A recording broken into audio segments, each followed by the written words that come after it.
All right, good morning.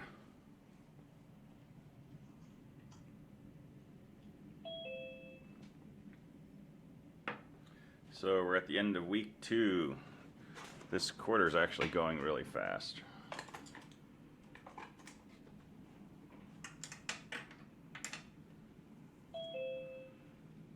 So how is everybody?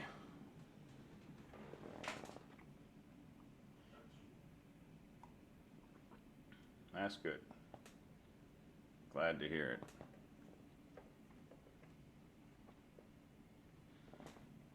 Awesome. All right. All right, so questions. We talked about homework 3, your stick picking game programming assignment yesterday. So any questions about that? I want to talk about algorithms for doing that, and I want to talk about pseudocode, and I want to talk about doing functions in Bash. So things like that will help you with the programming assignment. But anything up front you want to talk about?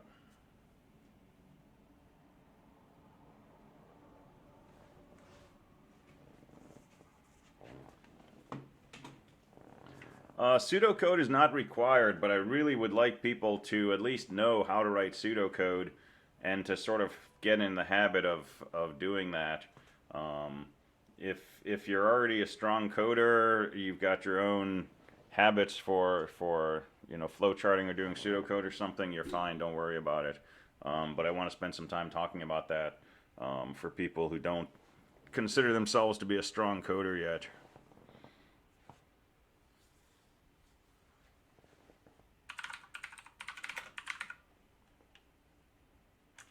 All right. Well, let's start by talking about functions in Bash scripts. So, even though Bash is a scripting language, we can do something similar to what we do with functions in C and other high-level languages. So let's play around with this. So I'll do this on the server so I can post some of this code later. And hopefully everybody's done their homework 2 at this point. I got some more emails I have to look at, but if you did not send me your GitLab user ID and email on the Linux server, please do that. Okay, because I'm going to scrape that later on today and use that to get a database of GitLab IDs.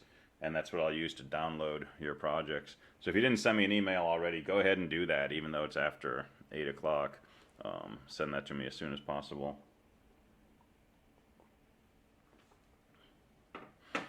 All right, so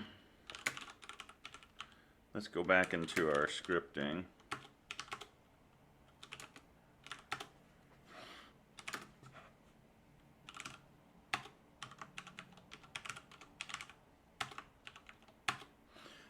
So writing a function in Bash is as simple as saying function, whatever you want to call the function, and then a curly bracket, and then you put your stuff in there. So I don't know, echo hello, I equals I plus 1, close curly bracket. All right, so this is a function that will, print something out and increment the value of I. This is basically like a main program, right? Because functions don't get executed, you're just defining them. So in my main program,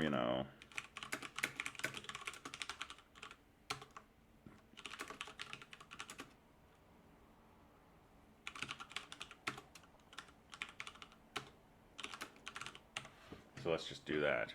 So we'll say this is the main program, say we're calling the function, and then we'll go ahead and execute the command do stuff, which invokes that function we've defined, and then we'll say that we're done.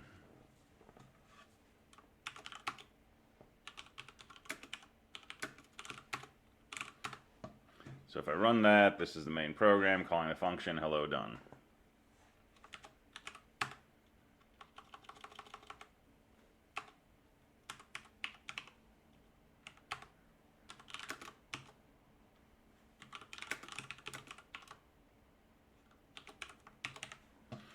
And let's initialize I to 10 and then call this function do stuff. And then after the call, let's print out the value of I. And I got incremented to 11. So in C and Java and stuff, we can talk a lot about scoping of variables, right? What's the range of execution in which this variable exists? There's not really a lot of strong scoping here, right? I is just, a symbol that I set up to be equal to 10 at this point in my script. And then I said, go ahead and do all of this stuff. Well, in this stuff, there was a statement which said take the value of I, add 1 as an integer, store that back in I. This is the I that got affected. Okay, so there's not really a strong notion of like local variables, global variables, things like that. It's all just really symbols. And that can be useful, but it can also be surprising. And in general, we don't like global variables. I've known of teachers who, have said if you use a global variable in your program, you'll get a 0. End of discussion. We teach people not to use global variables. There's really nothing wrong with global variables, okay? I mean, inside the CPU memory architecture, more or less everything is global. But they lead to potential sloppiness. They lead to potential errors. And they're very rarely necessary, right? Okay, but in Bash, everything is kind of global, but we don't need that. So suppose I wanted my do stuff function to increment something.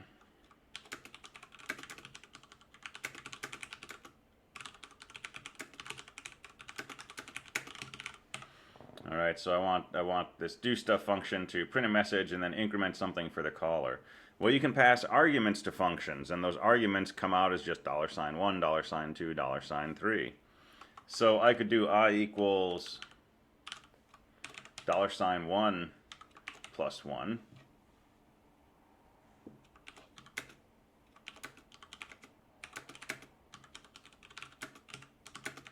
Right, so we're taking the argument we're passing to the do stuff function, we're adding 1 to it, and we're setting I equal to that. So now if I say do stuff 17, after that call, I is equal to 18.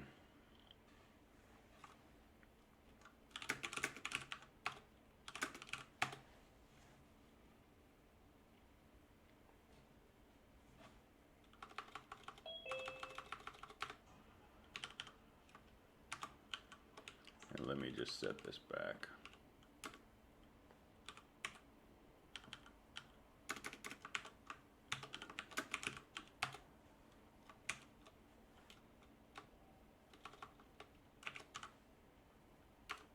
All right, so we're passing an argument to a function, and we pick up that argument with just the $1.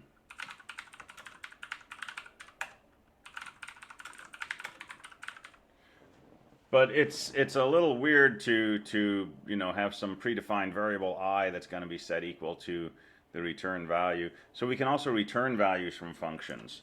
And we do this using what we learned yesterday, which was about backquotes, right? So here would be a more generally useful function. Let's go ahead and let's get rid of the hello, right? Let's just make a function to increment something. So let's take the thing that's passed to the do stuff function, that's $1, let's add 1 to that, let's store that in a variable I, and let's echo that.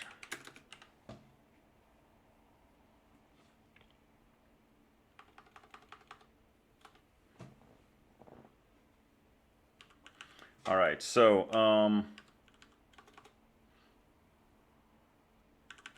going to call do stuff 17.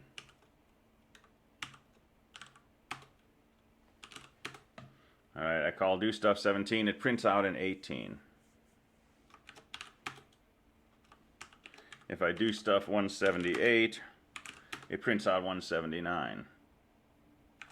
All right, so how do I turn this into something that lets me use this function to do an increment? I can do something like this. I equals 178. I equals back quote do stuff $I.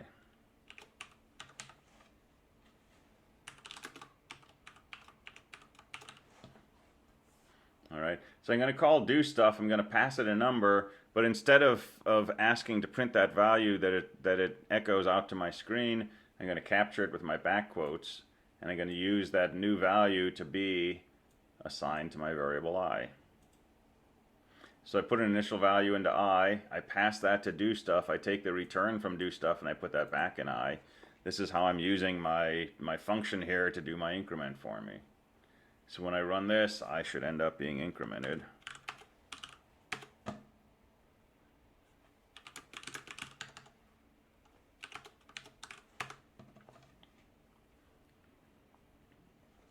And this is a really simple mechanism, but you can actually do a lot of really powerful passing of arguments and passing back of return values to and from functions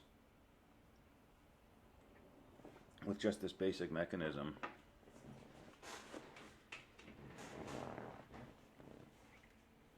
And you know, you can obviously nest functions, you can call functions inside other functions and so on and so forth.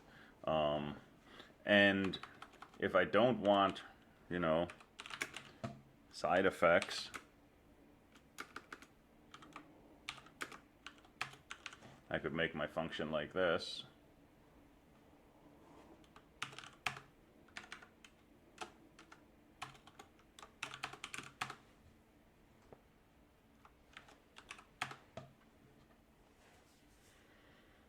All right, is this making sense? I just lost my chat window. Let me go back.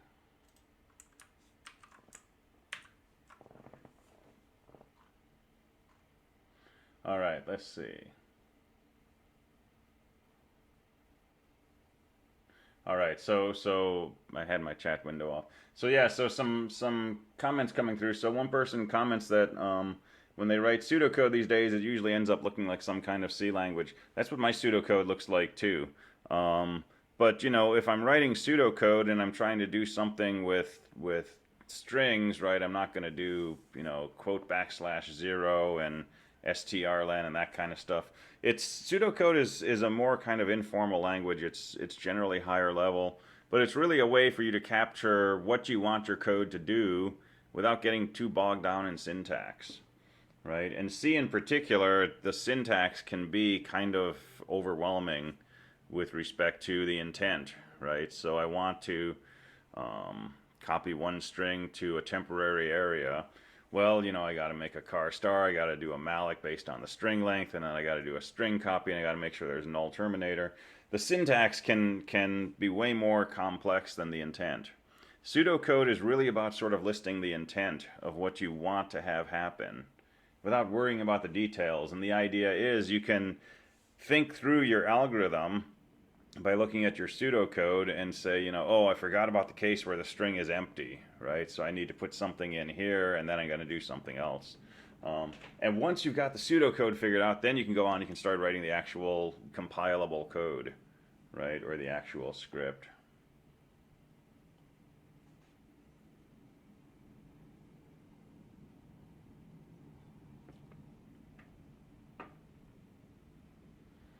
All right, let's see. All right, and some people have finished their homework 3, which is awesome. All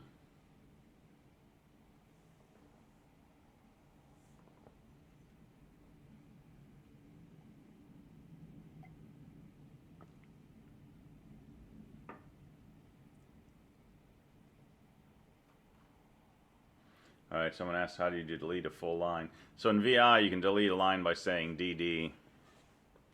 So DD takes out a line. And then if you hit a period, it'll repeat the previous command. Or I could say 3DD and take out 3 lines, and so on. And we're going to spend some time going through VI. Probably, I think it's on my list for next week, to go through VI and start talking about how to use VI effectively. And we'll go through all sorts of things one can do with that, including how to get out and ignore your changes. All right. So that's just something to keep in mind as functions, and this will be useful in terms of modularizing your code. So what I want to look at is pseudocode for our stick picking game. All right. I want to think about algorithms for this, and a lot of times when we do programming projects in this class, I will try to give you algorithms, right? I want you to be able to think up algorithms yourself, but I'll often spec out at least some version of pseudocode to help you understand, how you might go about breaking a problem up into smaller steps. So let's think about stick picking game. Okay, so most programs really have three steps: input, process, output. Okay, in a reductionist point of view, you can sort of break a lot of code down to, first I'm going to do some input, then I'm going to do some processing, then I'm going to generate some output. Right? And there might be back and forths and so on, but that's a sort of really simple 40,000 foot view of a lot of code. So the stick picking game, we get some input in the beginning, which is how many sticks and who's going to go first. And then we do some processing, and then we announce who wins. Okay. Now that processing part is another round of input, process, output. Right. We input the number of sticks the user wants to take. We do some processing to see if the game's over, see how many sticks the computer should take, and so on. And we generate output, which is the pile of sticks. So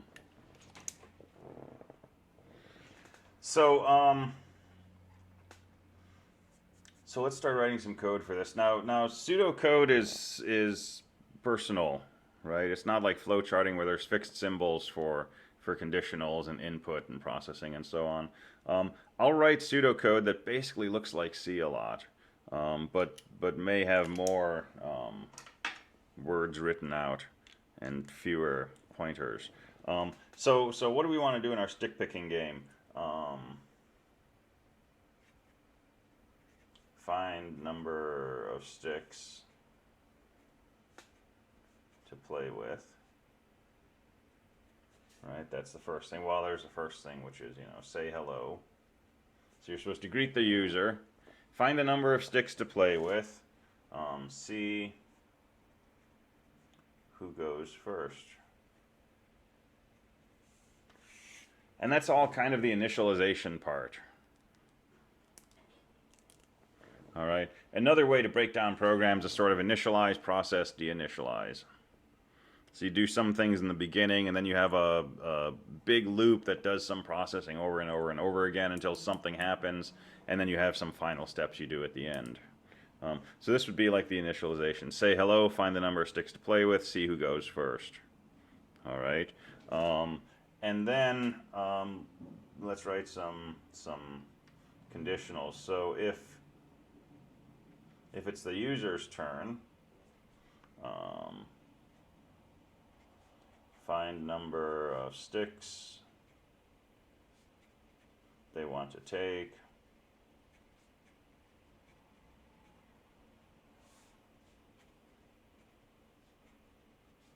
Take from pile.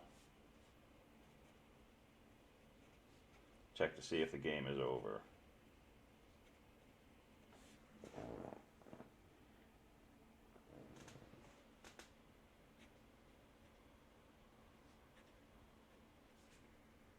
All right, if it's the CPU's turn,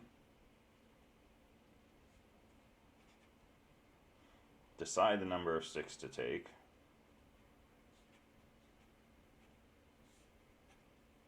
Take from the pile, show the pile, and check to see if the game is over. And then go back up here. All right, that's your whole program.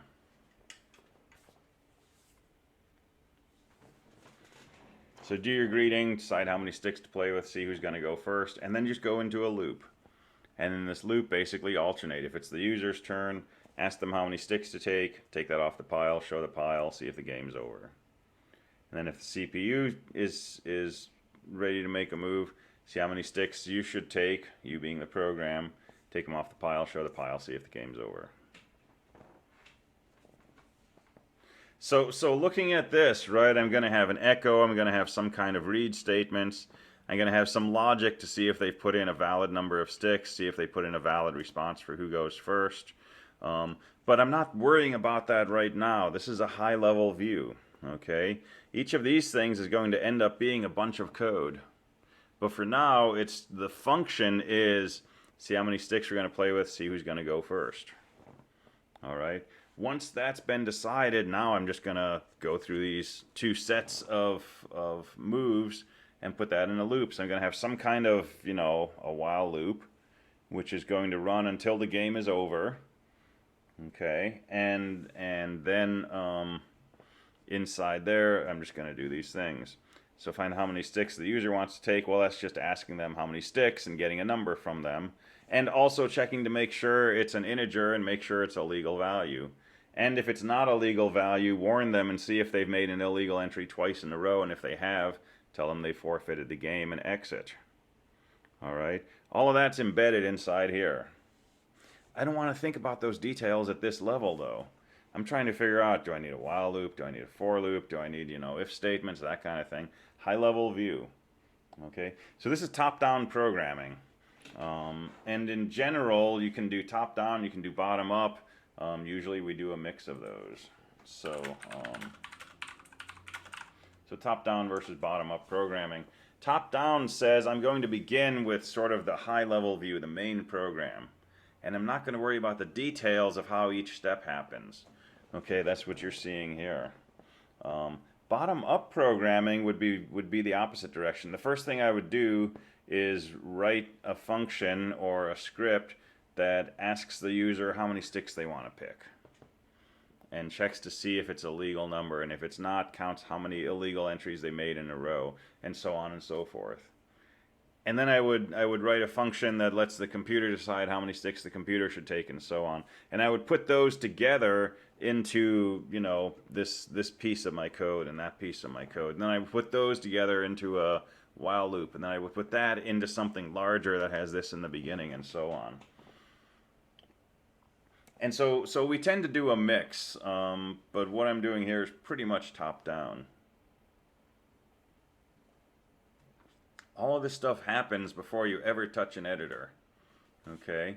Now, you know, depending on your level of experience and your comfort level and your personal style, right? Some people do this inside VI. Some people do this with live code, okay? And that can be fun.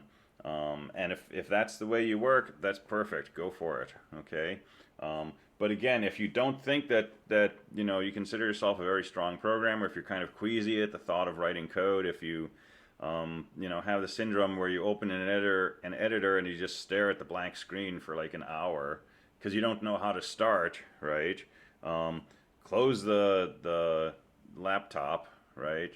Close the editor, walk away from it, get a sheet of paper and a pen or a pencil and start writing out some pseudocode.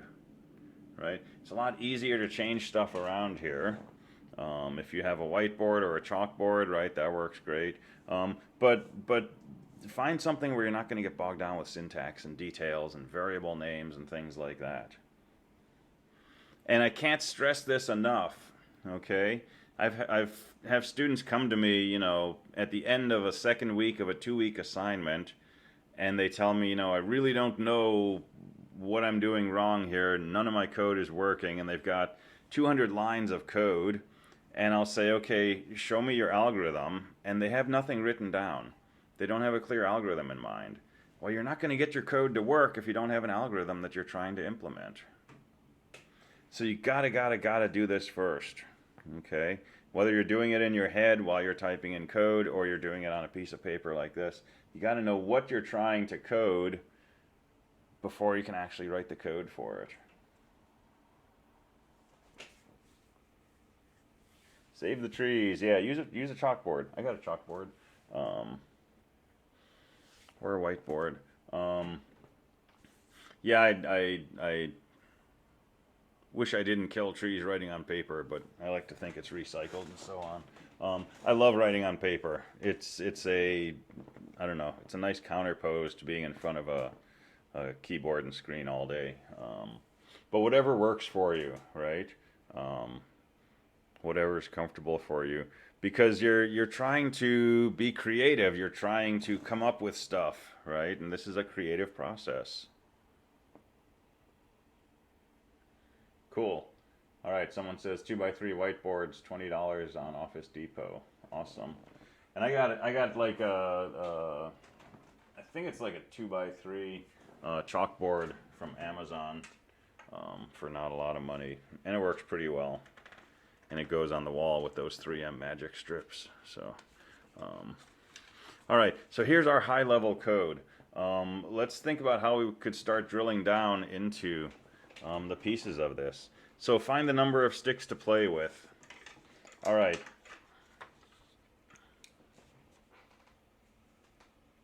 So find the number of sticks to play with.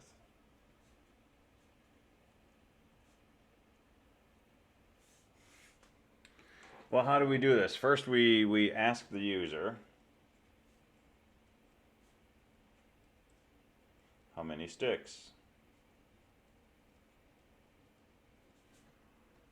And then we get their answer. And if it's not an integer bigger than or equal to 10, print a message and go back up to the top. All right. So it's a loop. We're going to have a loop. It's going to have a conditional inside. It's going to have a read statement. It's going to have some echo statements.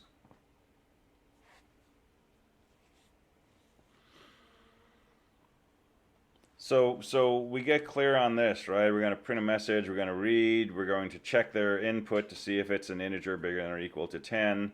And if it's not, then we're going to remind them what they're trying to do, and we're going to go back and try again.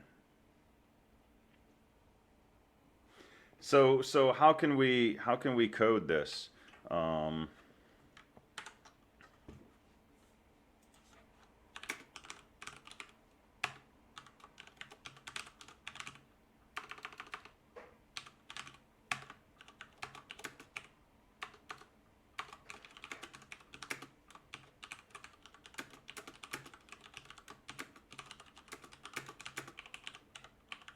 All right, so let's just look at this part where we're choosing the number of sticks. So in general, a couple of ways to code up loops, right? One is to make a loop that's conditional on this characteristic, right? So we could say, while your input was not an integer bigger than or equal to 10, do this stuff. And another way is to make an infinite loop and then just break out when we're done. Okay? I don't care how you do any of this. I want you to do something that makes sense to you. Okay? I'm tending more and more in bash scripting towards infinite loops these days. I don't know why. But let's look at this a couple of different ways. So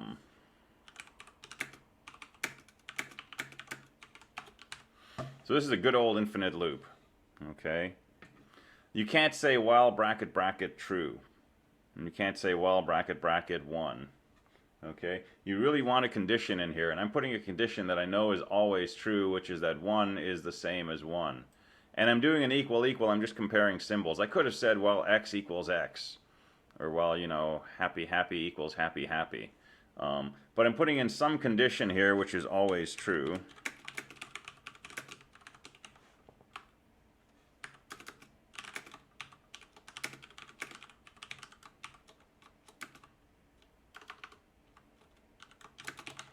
And I'll ask them how many sticks. And then I'll read the number of sticks into a variable.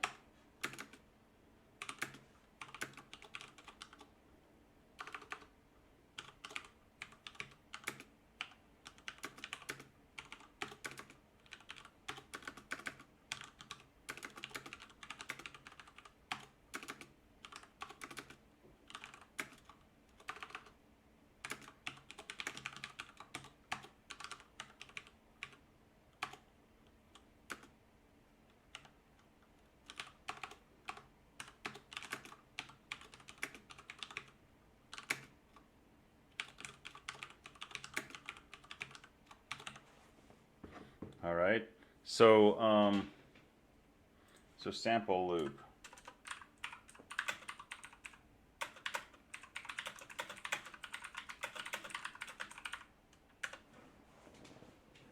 All right. Ask them how many sticks, read that number. If it's greater than or equal to 10. Now, if they put in something that's not an integer, and I try to treat it as an integer, Bash usually treats it as a 0. So this will fail if I put in a number less than 10. It will also probably fail if I put in something that's not a number. We'll find out. Okay. If it is an integer greater than or equal to 10, I'm going to say break. Break's going to take me out of my nearest loop. Okay. Otherwise, I'm going to say, try again and go back up to the top. I should say something more like, please enter an integer bigger than or equal to 10. But we know what we're doing. All right, so, and then once we kick out of here because of the break, we'll say you picked, and we'll show the number that they entered, number of sticks.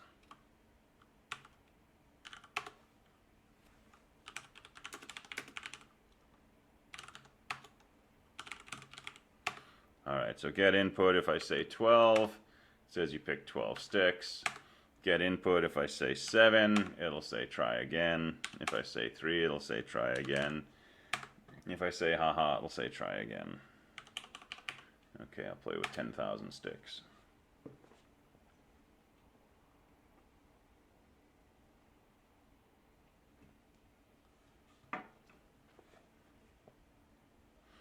All right, so pretty straightforward. All right, and some people are commenting in chat that you could also just say while bracket bracket true, or you could just say while true without brackets. Okay, but again, I got this one dogmatic thing for the course, which is I want every while statement to look like while space bracket bracket space condition space bracket bracket, and I want that condition to be either two things equal equal exclamation equal, or two numbers with a dash and then one of those two character comparison operators. So I'm sticking to that by doing it like this. But you could do 0-EQ0 or things like that. And yeah, so someone points out if you say while bracket bracket false, that will actually evaluate to true. So so I'm trying to get people to do it in one style here. All right. So this is an example of taking something which was one line here, find the number of sticks to play with, and then fleshing it out in code. Now you could write pseudocode for this, okay, and then code it up, but that's one example.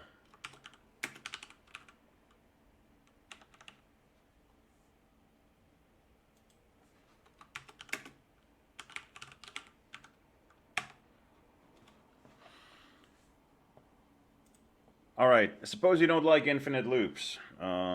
Hold on a second, I just lost my chat window. There we go.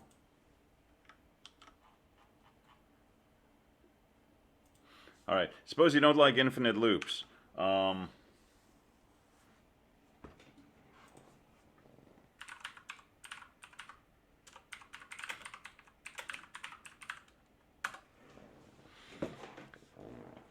And for whatever reason, until like a year ago, I never used break statements. They kind of like felt evil to me, because they're kind of like an uncontrolled go-to, right? But they're really useful sometimes. But suppose you want to do this without an infinite loop. A couple of ways to do this. So I could initialize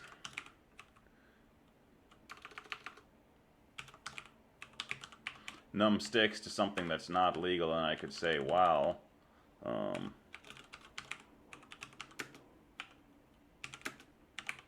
the number of sticks is less than 10, ask how many sticks, read the number of sticks, and if it's less than 10, then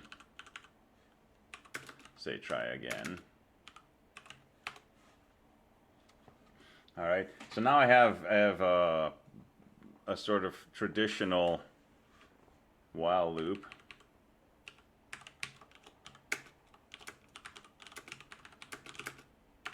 So up here I'm forcing the loop to run at least once. So if num sticks is less than 10, I'll ask them how many sticks. get their input. If it's still less than 10, I'll go ahead and say, you know, try again.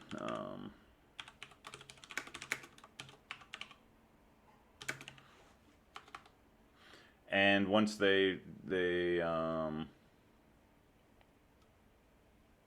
go back up to the top and read the number of sticks. All right, so that should be good. Get input, how many sticks? 3, try again, haha, try again, 12, and we're good.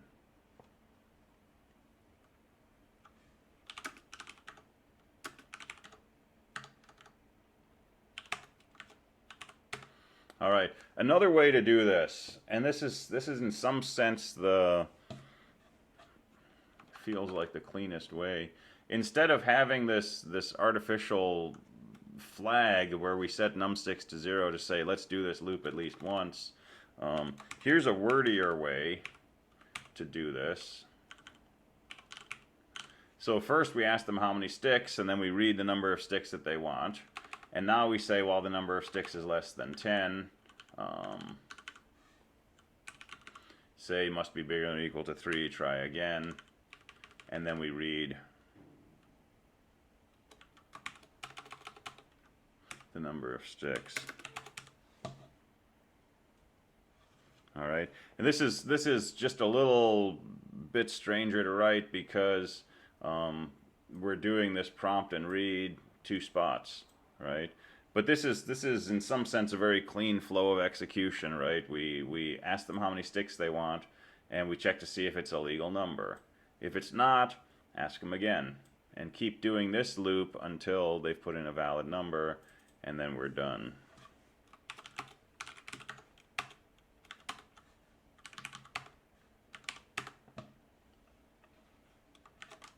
All right, so three different styles of doing this.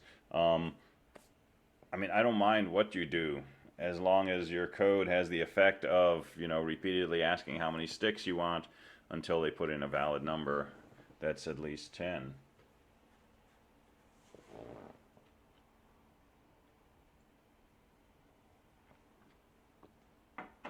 Someone says breaks and continues are great. Yeah, they really are. They clean up code a lot. But gotos are also great too. There, I said it on camera. I love gotos. But anyway, why don't we use gotos? What's the problem with gotos?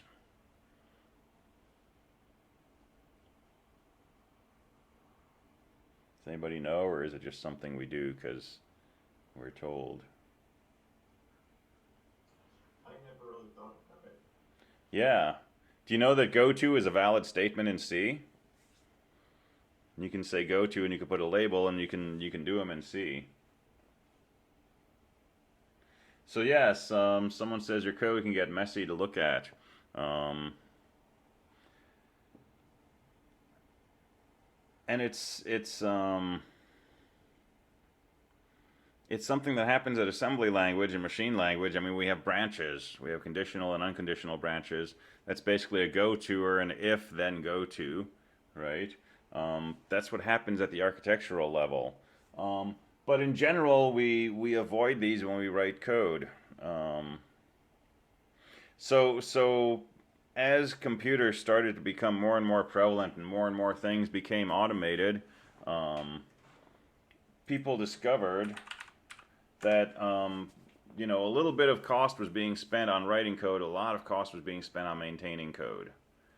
And a big part of that cost was, you know, you have a set of code and it gets more and more complex over time, and number one, it can, you know, develop bugs that can be hard to find. Number two, when you know, have a new team of people working with an old set of code, they have to figure out what's going on in the code, and that gets harder and harder the larger the code base is.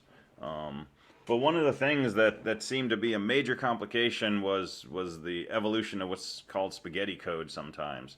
Code where you have, you know, statements branching to one spot and then branching to another spot and so on and so forth. And typically, you know, you have a set of code and it's got some startup and there's some kind of loop here and there's some kind of loop here. and there's some stuff down here. And, you know, even though there's gotos in there, the code can be very clean and easy to work with. Until somebody gets this and realizes, oh, you know what? There's an extra condition in here that we didn't take into account, right? And if this condition is true, we need to do something extra. And so you would write a new set of code, and up here you would jump down here, and you would do this new set of code, and then you would jump back, right? But, you know, if something different happened in here, you might not want to jump back here, you might want to jump back here. Or you might want to jump back into the middle of this loop, right? And now somebody comes in here, you know, 5 years later and says, oh yeah, but you know, there's this extra thing that happens here. And so at this point, let's go down here and let's either come back to where the next statement was, or, you know, let's go all the way back up here. And your code very quickly becomes this big spaghetti ball, right? Where you can't tell where any thread is going. And that's a maintenance nightmare. So mostly through the 80s, right, there was this whole push towards structured programming, and one of the tenets of structured programming was don't use goto statements. So we use whiles, we have fors, we have conditional statements. You can call functions and return, but no explicit gotos like this. So that's kind of the thing we're with. So more modern languages don't even have a goto statement in them. C still does. If you want to freak out your teachers, use gotos in there. But don't put your name on your code, because it will seriously freak out some teachers. All right, so you got the idea of what I'm talking about here, right? Breaking things down into pieces, modularizing your code. Now the code that we spec'd out to do this, you know, find the number of sticks to play with, we could put this in a function, right? We could make a function called find number of sticks to play with, and we could simply call that in our main program, and we could take whatever it outputs and set that, you know, store that in a variable called number of sticks. And then our main program would look something like this. So this could be, you know,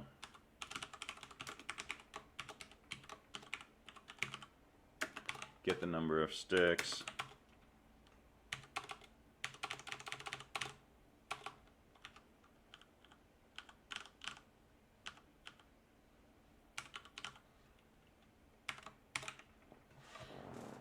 All right, so now when I call get num sticks, it's going to say how many sticks do you want. It's going to read the number of sticks and so on and so forth.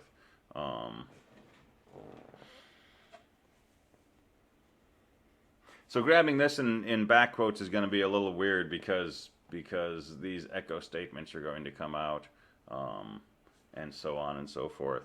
We'll deal with that later. But let me show you something else while we're in here. This echo how many sticks, read number of sticks, when we run that, right, it says how many sticks, and then we come down to the next line and we type our answer in there. It would be nice if it said how many sticks and we were sitting here at the end of the question mark with our cursor blinking, so we could answer that question and we'd know what that prompt was for. So one way to do that is say read dash prompt.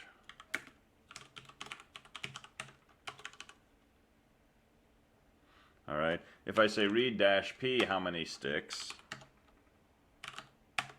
it'll say how many sticks, and it sits here and it waits on the end of the line for me to type in a number.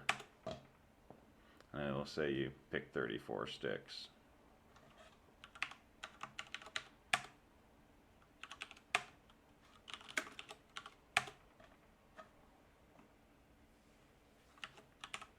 How are we doing on time here? We got 4 minutes. All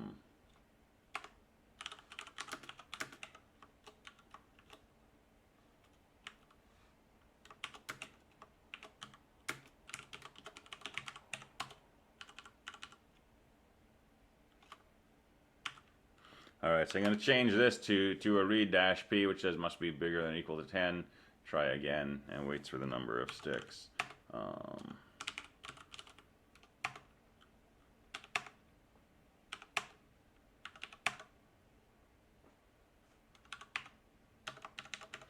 Okay, so if I run this with my back quote trick, right?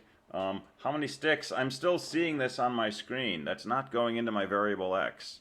That's because I'm doing that read dash p. So I can say, you know, 2 sticks. I can say haha sticks. I can say 23 sticks. And now when I look at my variable x, it's just that last line of output.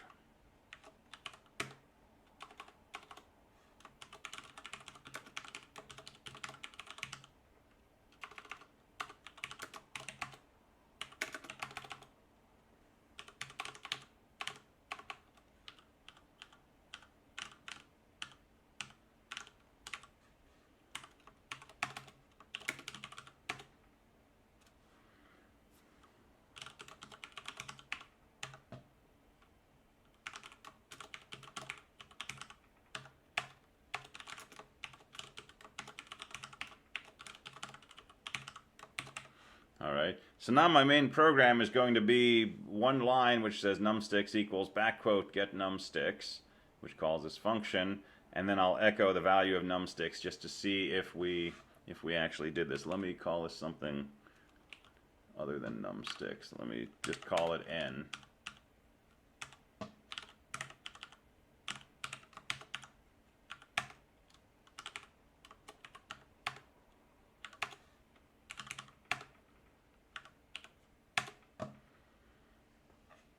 So this is a nice sort of bona fide function call, right? I've got all of this stuff up here. I've got, you know, prompts for the user and tests for conditions and so on and so forth. But when I'm done, when I call this, it simply returns an integer, which is the number of sticks. And in this case, I'm just putting that in a variable n, right? And I can echo that to confirm. So this is, you know, a function that does this piece of my pseudocode. So now my main program is going to look like this. It's going to have some message that says, you know, hello, welcome to the game of sticks, etc., etc. And I could put all of that in a function called intro, right? And then the first line of my main program might be something like this. Do intro. And then I would say get the number of sticks and turn equals who goes first.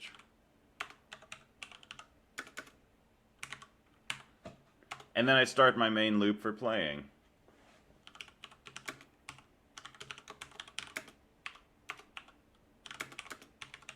Right, so I'd make some kind of game over variable. And I'd say, well, game over is 0, and then I would say, you know, function calls for these things. So when I'm done, my main program might look almost exactly like this. Right, which is really nice for debugging. Because as I'm developing it, I'm going to test each of these pieces, right? I'm going to thoroughly test this get number of sticks function. I'm going to make sure it does everything it's supposed to do. And then I'm going to use it in here. I don't have to worry about am I getting the right number of sticks. Okay? So writing pseudocode and functions goes along with this idea of modularizing our code. So someone asks, do you care if we do this with functions or loops? Nope, whatever you want. But you know, since we're in 224 and we're learning Linux and scripting and stuff, experiment, right? If you don't already have an absolute favorite way to do this, play around with it, try different things, see what works for you. All right, so it's all good practice. All right, so now we're out of time. I will leave things there, and I will see you next time. If I don't see you in 215, have a great weekend. Catch you Monday.